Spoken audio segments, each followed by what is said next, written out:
Hey guys, today we're going to be talking about Cosmic Creamery. Cosmic Creamery is an ice cream stand located in Seattle, Washington. It happens to be run by a friend of mine.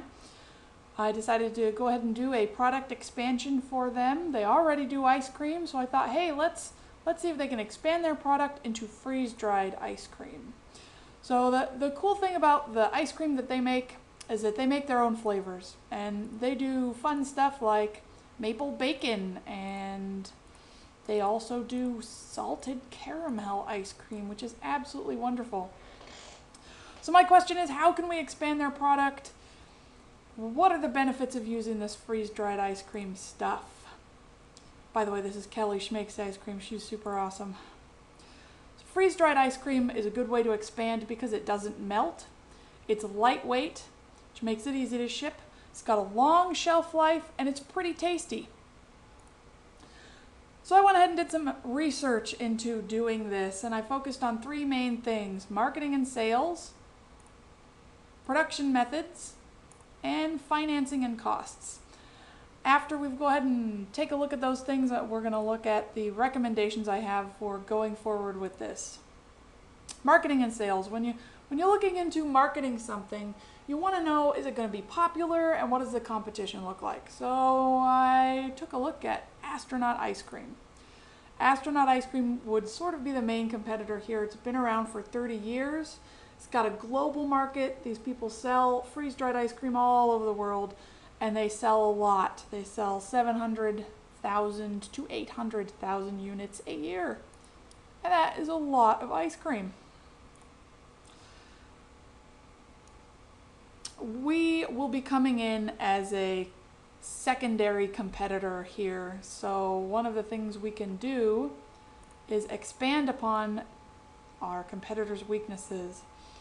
What are their weaknesses? Well, they've got one flavor, Neapolitan. They've got a narrow target market. They just pretty much target kids. And I think it's kind of boring. You try it once and you're kind of done. I think that we could really expand on these things. I think we can do multiple gourmet flavors, interesting flavors. I believe we can go ahead and we can target young adults. We could maybe make it less boring by tapping into social media and getting involved in some kind of flavor of the month type thing. Next thing I went ahead and did research on was production methods. The easiest way would be to contract out batches. Now those are going to run anywhere from $600 to $900, but they are able to do up to 80 pounds of ice cream at once. Unfortunately, I think that that's a pretty steep investment, particularly for something that you might not be sure how it's going to sell. Next option for production methods would be to buy a commercial machine of some kind. Unfortunately, that is massively expensive. I had no idea commercial freeze dryers are so expensive. The small ones run $16,000. They can only do about 4 pounds in a go. They take 24 hours to dry one 4-pound section. And the large commercial machines are $110,000, but they can do up to 80 pounds of food in a go. They also take 24 hours to dry. The next option would be to build your own. That really holds a lot of interesting ideas, I think.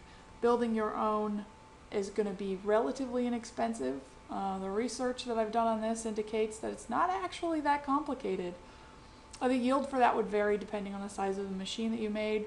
Ben Krasnow is the best person that I've found so far. I think he'd be a really good resource to utilize if we go with building our own. Next one, financing and costs. Business loans. Well, I wish business loans were easier to get for small businesses, but nowadays they are not. Personal credit lines. These can be a little bit touchy. You can have high interest rates even after special offers where you've got a year to pay things off. Third option would be crowdfunding. Now there's no interest rates in that, and another advantage is that you can pay the loan back in the form of a product instead of money, and that is really an advantage. My recommendations here after doing all of these things. My first recommendation would be to do samples. We need to make some samples to test the market, to see if retail is interested in buying it. The best way to do that will be to contact Bill Raridan from freezedrying.com. He has actually offered to do one test run for free.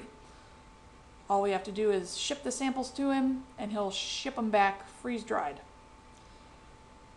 I believe that we should produce in-house. I think the do-it-yourself method of freeze-drying could be cost-effective, and it would be fun for people to see.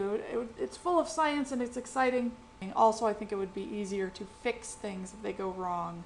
You buy a $110,000 machine, it's also going to be expensive to fix. Using crowdfunding would be the best way to do finances. This company has had previous success with crowdfunding. That would also provide, I think it would be easy access for people to see what the new product is going to be, and it would be easy for them to donate money. So that is the long and short of it. I did a lot of research for this, and I didn't want to go too far into the details. We really want to see the details and the hardcore research that I did. That is all in the paper. I just wanted to give a quick overview. So that's it. Or is it?